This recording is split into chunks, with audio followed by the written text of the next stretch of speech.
Hey everybody, how y'all doing? Are you okay? In your neck of the When we dry them up, too cold. No go too deep, you know. Yeah, you have to watch Joe, you know. Our troops, see there? Apple cider vinegar and our troops. Come up right, make them get saturated in the gravy and all of that.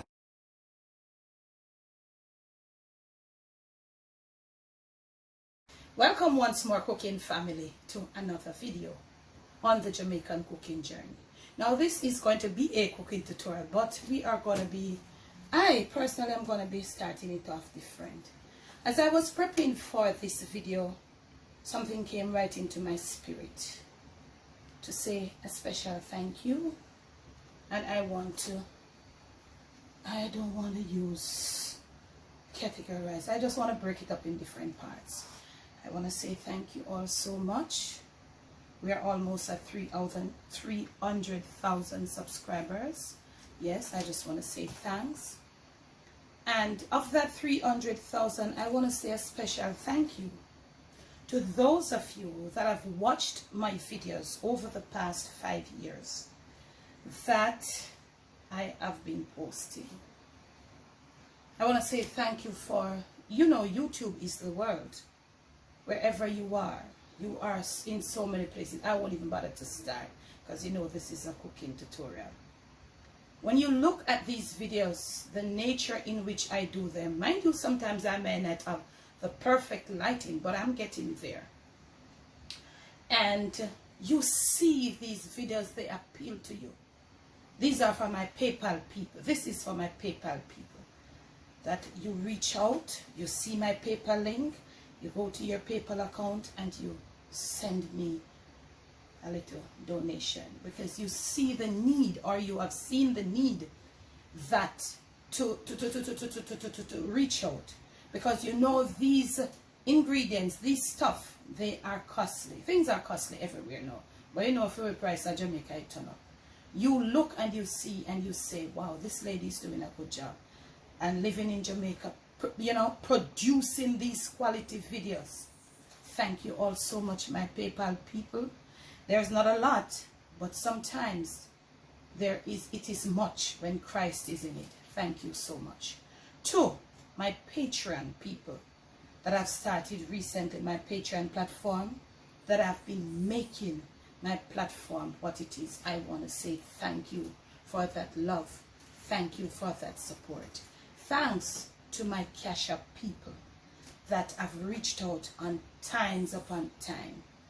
Also, I just want not to forget to say thanks to Kimmy, or the sauce boss from the Jamaican mukbanging vlog, that is taking care of that part of it for me, the PayPal, the Cash App.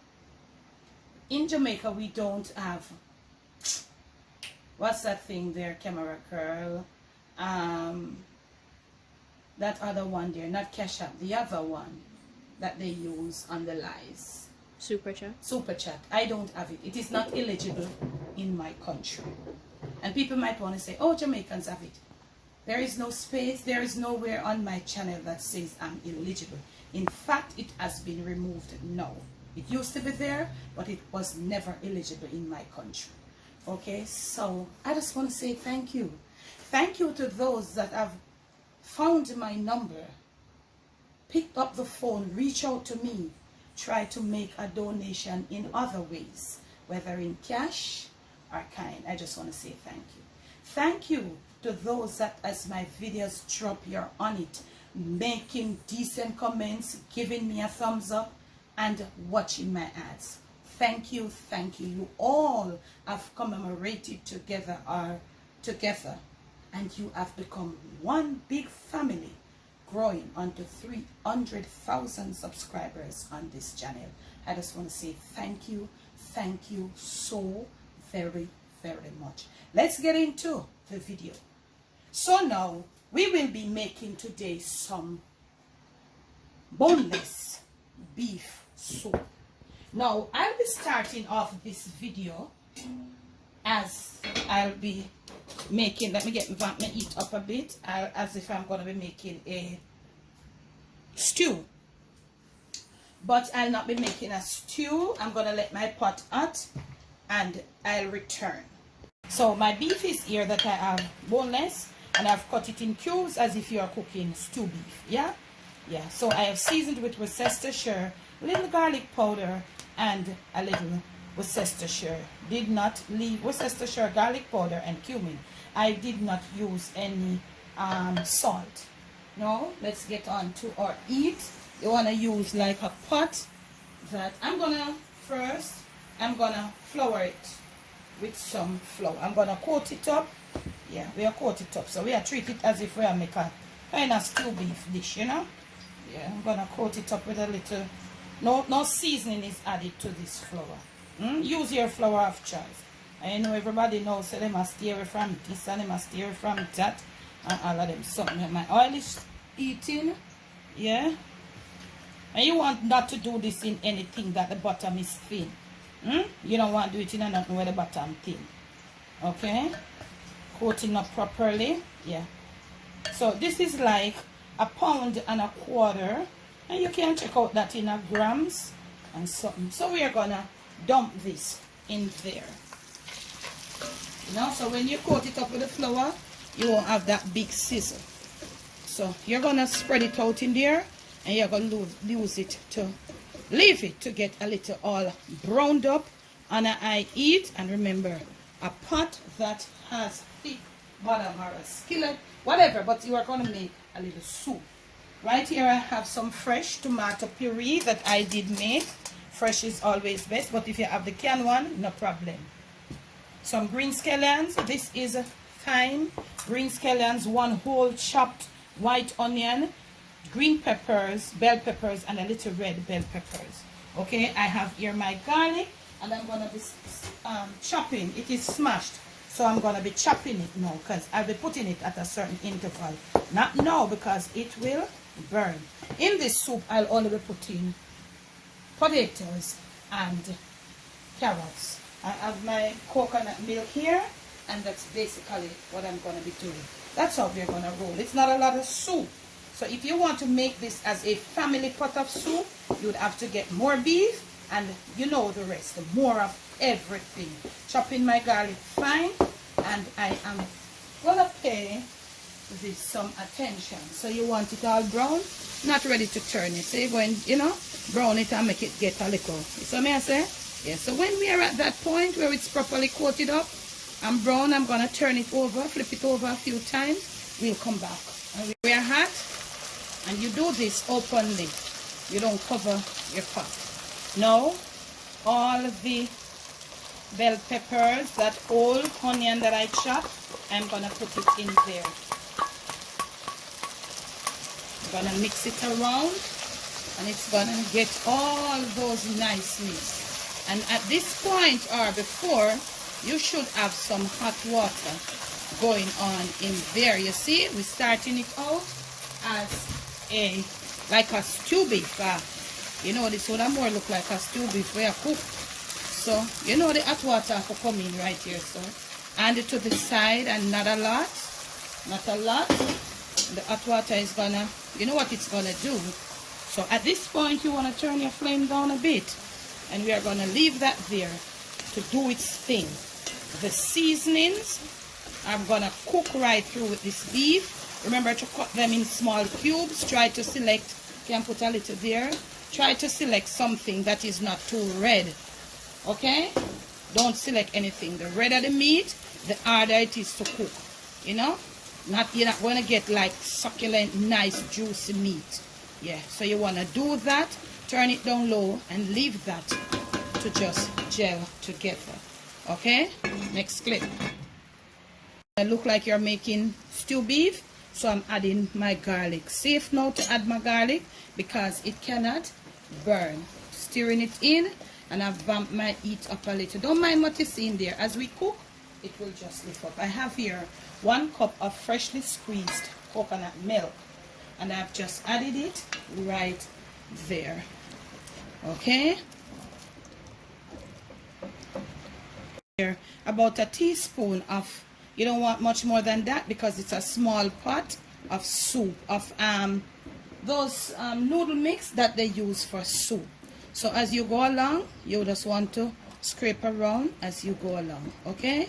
So scrape around. You know the norm, that's stirring and scraping around, making the flavors what they are and what they are supposed to be.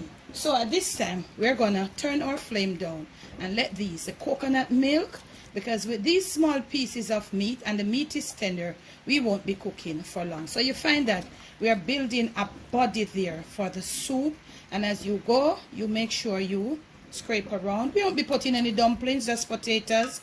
And you know, we Jamaican love say, look here, if dumpling I not eat, me no want you know. If not dumpling I not that soup here, me no want to eat. So if you want to put your dumplings, you can put your dumplings. We're on the very, very lowest right now, and we're gonna let it stay there whilst I go prepare my potatoes and my carrots. Really low, please check on it every now and then. Next clip. Oh, this is what is happening. I know you're gonna say, lad, since when we are black people, we not eat no white nothing. So I have here some freshly brewed tomato. And my tomatoes could have been redder. If they were redder, I would have gotten it more brighter color, you know. So I'm gonna add my fresh tomato puree. Yep. Eat it up a notch. Yeah, give it some time to come together. And this is the color that we have in our soup. Yeah, we're gonna use any pumpkin. We don't want any pumpkin in this. This is just a different. Leave it to come to a boil and we'll return. So now you see that rich pretty color that we added the tomato paste. So make sure you get redder tomatoes. Now it's time to vamp it up with some hot water up to that level right there that you see we have that mark. Yeah, get your heat a little bit up, not too low at this point. A direct stir is necessary right here, a thorough stir. So you see the amount of liquid that we have. Our little pieces of meat are cooking away. Yeah, and try not to get a lot of fat in there, because you see the soup is coming with no grease on the top. Even though we use a little olive oil, try to get your thing there. Now we have some carrots and potatoes, you know, so that's what is gonna be like the food part, we should say, or the, what you call it now, the staple part of the soup. Staple, is it, camera girl? The food, yeah. So this is what it is. Vamp it up right now in there. We're not gonna need any more liquid. We're gonna leave it to start boiling. So now that you vamp the heat up, you're not gonna turn it down any lower. You're gonna leave it to come to a boil whilst watching it. When it's come to a boil and then we are at a certain point, I'll come back and show you what we're gonna be doing. So this is the color that we're keeping the soup. If you have redder tomatoes, could be a little redder too, but this is like the basic. We don't want no pumpkin. This is not no pumpkin look, yellow look. This is the color that we wanted. We're making some homemade boneless beef soup. This is the pace at which we're cooking right now, and you see what is happening. You see that? Yeah, it almost looks like a red pea soup. You can put a twist to this. If you have a can of pre-cooked red kidney beans and you want to, you can put it in there. So at this point, I'm going to be putting in some extra scallions, the green part. Remember, we did saute those scallions in there. Also, I am going to be putting in some thyme, and I'm going to be staying away from the sprigs of the thyme. Because we want this soup here to be just, you know, if you have some okras, you could probably add them a little later. Not too much though, you know, not too much. And as I said before, for my Jamaican peeps them, we say, I don't want a soup without no dumpling. Put in your little peanuts. But I put in no big old cat with now, you know. But you see, this dish is not the nature of cat with it. Not really designed for take the cat to them. Yeah. And if you can, some chopped scotch bonnet. If you can't, leave it alone. If you want the seeds in, do you. Putting in that right now, right here. I'm going to be putting in some. And at this point, you should have already tasted if you have enough salt. Putting in some freshly cracked black pepper at this point. I hope you did not start watching this video in the middle. Remember, we put some fresh coconut milk. So we're going to grate just a small part of, fresh ginger root. If you don't have any, put in a little ginger powder. But in this case, I would suggest you opt for the fresh ginger root. You see the color? That is how the fresh ginger root is when it's properly ripe. Have that yellow color. Right? So you see this bubbling? You see this? And that's how it looks for now. You're going to leave this to simmer for another hour. Come in a few times to stir around. You can put what you want to eat. For me, this will be it. Make sure that when you're stirring, nothing is itching at the bottom. You remember when we started and we had the pieces of beef coated? You remember that we add a little, those things from the flour, leaving in there. At this point, you should not have any. Your pot bottom should be really clean when you stir. So you want to scrape. You know how we do these things. These are flavors that as they at the end. So remember to use a thick pot. Yeah, this is what it looks like. You'll be coming to stir every now and then. This is a simmering. So I would say it's safe to, at this point, if you don't have the time to watch it, I would say it's safe to say if you have a big size slow cooker, you could leave it in there. I'll catch you in another hour when this is all simmered down. So cooking family, this is my finished soup. Look at this. You will not be seeing my face, unfortunately, for the rest of this video because my current has just popped out for whatever the reason, but I just want to show you. So I'm going to plate up some whilst I present because it is what it is right here. So I'm just going to show you what it looks like. Yes, this is the proper way to show you. So from my kitchen to yours, from my Jamaican kitchen to your family table, to your palate, and most of all to your stomach, it is our boneless beef soup done just for you. Please do enjoy.